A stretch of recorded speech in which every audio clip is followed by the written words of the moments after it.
Lebanon மீதான தாக்குதலுக்கு பதிலடி. இஸ்ரேல் மீது ஈரான் ஏவுகணை தாக்குதல். லெபனான் மீதான தாக்குதலை நிறுத்தும் வரை அமெரிக்காவுடன் அமைதி பேச்சுவார்த்தைகள் இல்லை, ஈரான் அறிவிப்பு. நிலக்கரி கொள்வனவில் 30 பில்லியன் ரூபாய் ஊழல் நாடாளுமன்றத்தில் அம்பலமானது.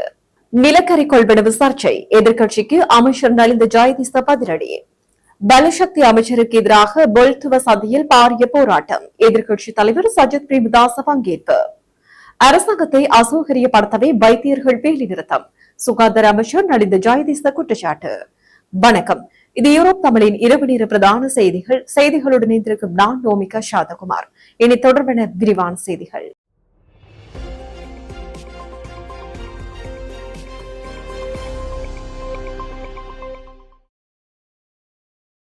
லெபனான் மீதான இஸ்ரேலின் தாக்குதல் நிறுத்தப்படும் வரை அமெரிக்காவுடன் அமைதி பேச்சுவார்த்தை கிடையாது என ஈரான் திட்டவட்டமாக தெரிவித்துள்ளது. அமெரிக்கா ஈரான் இடையே அமைதி பேச்சுவார்த்தை பாகிஸ்தான் தலைநகர் இஸ்லாமாபாத்தில் நாளை நடைபெறும் என அறிவிக்கப்பட்டுள்ளது. இதற்கான ஏற்பாடுகளை பாகிஸ்தான் அரசு மேற்கொண்டு வருகின்றது. இந்த நிலையில் லெபனான் மீதான இஸ்ரேலின் தாக்குதலை சுட்டிக்காட்டியுள்ள ஈரான், அந்த தாக்குதல் நிறுத்தப்பட்டால் மாத்திரமே அமைதி பேச்சுவார்த்தையில் ஈரான் பங்கேற்கும் என அறிவித்துள்ளது.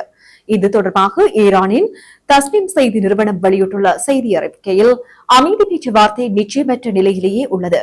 எத்தகைய சூழ்நிலையையும் எதிர்கொள்ள ஈரான் தயாராக உள்ளது. ஈரான் மற்றும் எதிர்ப்பு இயக்கங்களுக்கு கிஸ்புல்லா சாதகமான முடிவுகள் இல்லாமல் முடிவடையும் ஒரு போர் நிறுத்தத்தின் விளைவுகளில் இருந்து அமெரிக்காவால் எந்த வகையிலும் தப்பிக்க முடியாது. ஈரானும் எதிர்ப்பு சக்திகளும் விரும்பும் ஓர் உடன்பாட்டுக்கு அமெரிக்காவும் இஸ்ரேலும் ஒப்புக்கொண்டால் மாத்திரமே பேச்சுவார்த்தைகள் முன்னேற்றம் காணும். இல்லையென்றால் அமெரிக்காவும் இஸ்ரேலும் மீண்டும் தாக்குதலுக்கு உள்ளாகும் என ஈரான் அரசு தரப்பில் தெரிவிக்கப்பட்டுள்ளதாக குறிப்பிடப்பட்டுள்ளது. ஈரானும் அமெரிக்காவும் போர் நிறுத்தத்தை அறிவித்ததன் பின் லெபனான் மீது இஸ்ரேல் நேற்றைய முன்தினம் 100 ஏவுகணைகளை ஏவி தாக்குதல் நடத்தின. இதில் 254 பேர் உயிரிழந்தனர்.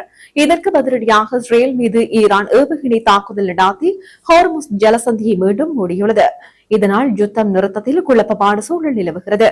போர் காரணமாக மூடப்பட்ட ஹார்முஸ் ஜலசந்தியை சர்வதேச கப்பல் போக்குவரத்துக்காக திறக்க அமெரிக்க ஜனாதிபதி டொனால்டு டிரம்ப் விடுத்த கெடு கடந்த திங்கட்கிழமை முடிவடைந்தது. ஈரான் மீது மிகப்பெரிய தாக்குதலை அமெரிக்கா தொடங்க இருந்த நிலையில் கடைசி நேரத்தில் 2 வாரகால யுத்த நிறுத்த உடன்பாடு ஏற்பட்டது. ஹார்முஸ் ஜலசந்தியை திறக்க ஈரான் ஒப்புக்கொண்டது. இரு நாடுகள் இடையே அமைதி பேச்சுவார்த்தையை ஏற்படுத்தும் வகையில் பாகிஸ்தான் இறங்கியது. இந்த நிலையில் இஸ்ரேல் தனது தாக்குதலை லெபனான் நோக்கி திருப்பியது. பெய்ரூட் நகரில் ஹிஸ்புல்லா தீவிரவாதிகளை குறிவைத்து நேற்று முன்தினம் 100 ஏவுகணைகளை வீசியது. இதில் 254 பேர் உயிரிழந்தனர், 890 பேர் காயமடைந்தனர். லெபனான் மீது கடும் தாக்குதல் நடத்தப்பட்டதால் இஸ்ரேல் மீது ஈரான் ஏவுகணை தாக்குதல் நடத்தியது. இதைத் தொடர்ந்து ஈரானின் லவன் தீவில் உள்ள கச்சா எண்ணெய் சுத்திகரிப்பு நிலையம் மீது தாக்குதல் நடத்தப்பட்டது. இதனால் வளைகுடா நாடுகள் மீது ஈரான் தாக்குதல் நடாத்தி ஹார்முஸ் ஜலசந்தியை மீண்டும் மூடியதாக கூறப்படுகிறது. இதனால் யுத்த நிறுத்தம் குறித்து குழப்பமான சூழல் நிலவுகிறது. இலங்கையின் நிலக்கரி கொள்வனவு நடைமுறைகளில் பாரிய முறைகேடுகள் மற்றும் ஊழல் இடம்பெற்றுள்ளதாக நாடாளுமன்ற உறுப்பினர் மெரிக்கார் தெரிவித்துள்ளார். நாடாளுமன்றத்தில் இன்றைய தினம் உரையாற்றிய போதே அவர் இந்த விடயத்தை தெரிவித்துள்ளார். இந்த மோசடிகள் காரணமாக நாட்டுக்கு சுமார் 30 பில்லியன் ரூபாய்க்கும் அதிக நஷ்டம் ஏற்பட்டுள்ளதாக அவர் சுட்டிக்காட்டியுள்ளார். நிலக்கரி கொள்வனவின் போது 30 பில்லியன் ரூபாய்க்கும் அதிகமான நிதி தவறாக பயன்படுத்தப்பட்டுள்ளது. இது நாட்டின் வரலாற்றில் இடம்பெற்ற ஒரு மிகப்பெரிய திட்டமிட்ட கொள்ளை என அவர் விமர்சித்தார். விநியோகஸ்தர்கள் முறையாக பதிவு செய்வதற்கு முன்னரே அவர்களுக்கு 7 ஆவணங்கள் வழங்கப்பட்டுள்ளன.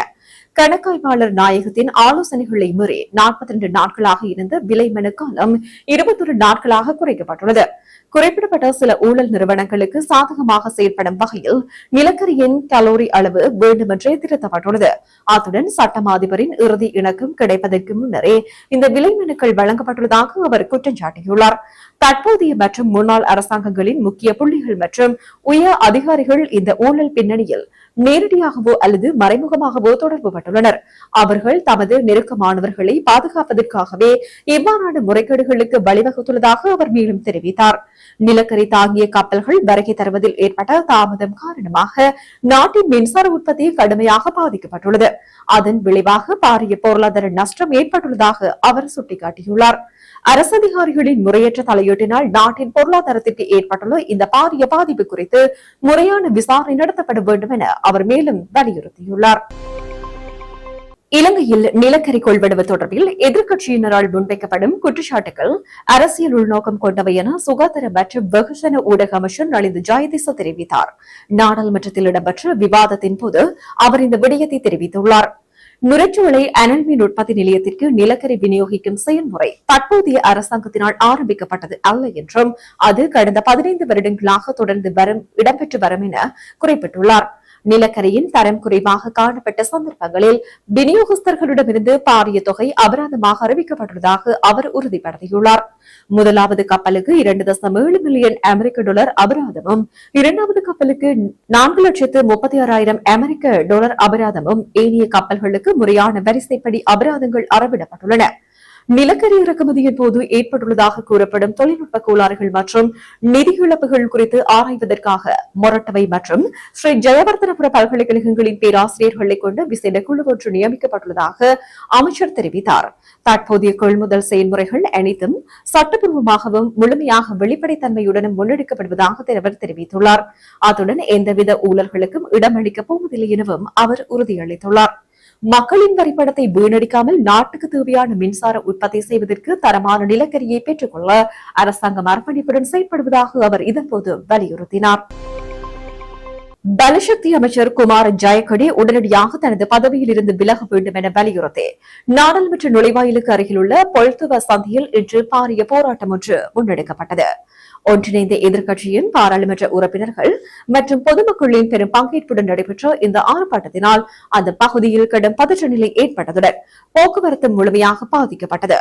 இந்த ஆர்ப்பாட்டத்தில் எதிர்க்கட்சித் தலைவர் சஜித் பிரேமதாஸ் நேரில் கலந்து கொண்டு மக்கள் மத்தியில் உரையாற்றினார். இதன்போது கருத்து தெரிவித்த அவர், நாட்டின் தற்போதைய பலசக்தி நெருக்கடி மற்றும் நிர்வாக சீர்கேடுகளுக்கு பொறுப்பேற்று அமைச்சர் குமார் ஜெயக்கொடி உடனடியாக பதவி விலக வேண்டும் என தெரிவித்துள்ளார்.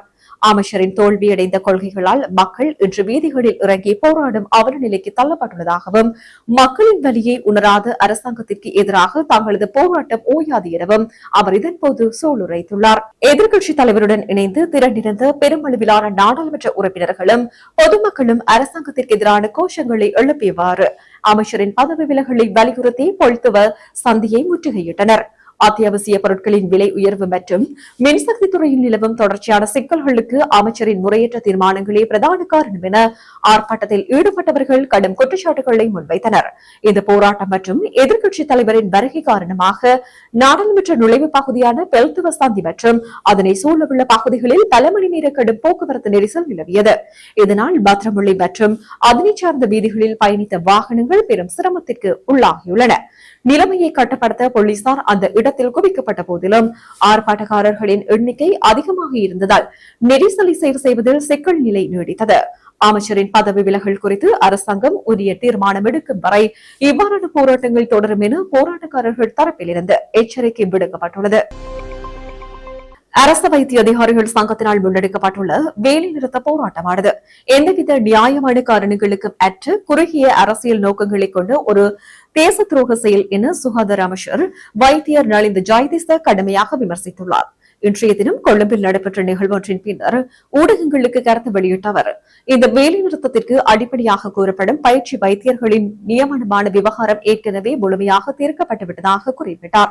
பயிற்சி முடிந்த வைத்தியர்களின் 96.25% அரச வைத்திய சேவையில் இணைவதற்கு இணக்கம் தெரிவித்துள்ள நிலையில் எஞ்சியிருந்த மிக சிலரும் ஏற்கனவே தமது கடமைகளை பொறுப்பேற்றுள்ளதை அவர் குறிப்பிட்டுள்ளார்.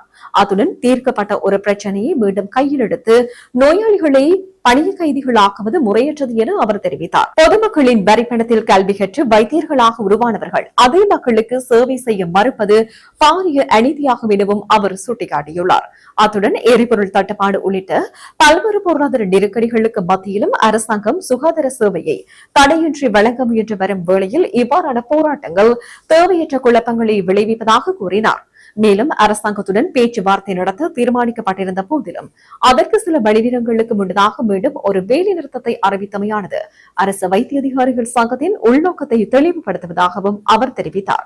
மேலும் பல வைத்தியசாலைகளில் வைத்தியர்கள் இந்த தொழிற்சங்க நடவடிக்கைகளை புறக்கணித்து நோயாளிகளுக்கு சிகிச்சை அளித்து வருவதை அமைச்சர் பாராட்டியதுடன் அரசு வைத்திய அதிகாரிகள் சங்கத்தின் தற்போதைய தலைமைத்துவம் வைத்தியத்துறையின் கௌரவத்தை சீர்குலைப்பதாக குற்றம் சாட்டினார்.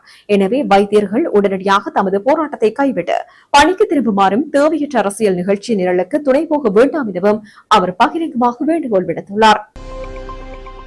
செய்திகளின் நிறைவாக மீண்டும் தலைப்புச் செய்திகள். லெபனான் மீதான தாக்குதலுக்கு பதிலடி. இஸ்ரேல் மீது ஈரான் ஏவுகணை தாக்குதல். லெபனான் மீதான தாக்குதலை நிறுத்தும் வரை அமெரிக்காவுடன் அமைதி பேச்சுவார்த்தைகள் இல்லை, ஈரான் அறிவிப்பு. நிலக்கரி கொள்வனவில் 30 பில்லியன் ரூபாய் ஊழல் நாடாளுமன்றத்தில் அம்பலமானது. நிலக்கரி கொள்வனவு சர்ச்சை, எதிர்க்கட்சிக்கு அமைச்சர் நலிந்த ஜெயதிச பதிலடி. பலசக்தி அமைச்சருக்கு எதிராக பொல்துவ சந்தையில் பாரிய போராட்டம், எதிர்க்கட்சித் தலைவர் சஜித் பிரேமதாச பங்கேற்பு. அரசாங்கத்தை அசௌகரியப்படுத்தவே வைத்தியர்கள் வேலைநிறுத்தம், சுகாதார அமைச்சர் நலிந்த ஜெயதிச குற்றச்சாட்டு. இத்துடன் யூரோப் தமிழின் இரவு நேர பிரதான செய்திகள் நிறைவு பெற்றன. வணக்கம்.